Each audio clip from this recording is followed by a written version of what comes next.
For manual slab handling, a system consisting of parallel guides and crossbars is used to increase rigidity and limit torsion.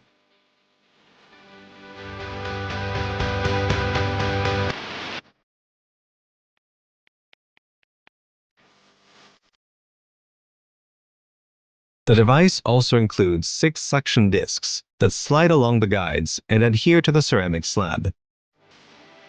Be sure to create a vacuum between the device and the surface. For perfect adhesion, it is advisable to clean the slab and suction discs with a damp sponge.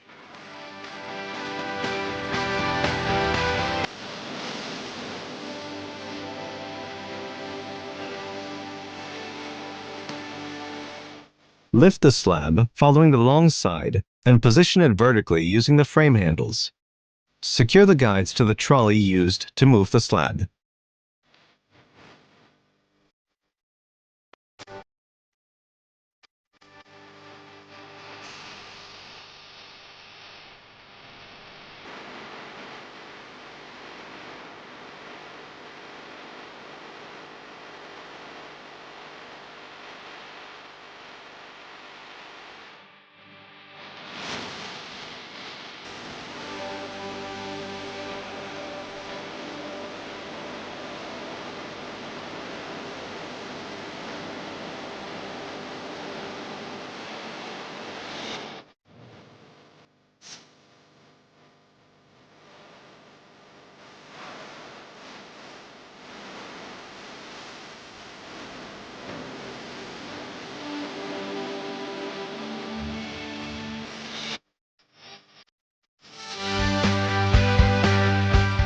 Do not use trestles, but tables in good condition, well supported, sturdy and level, on which the material is able to rest properly.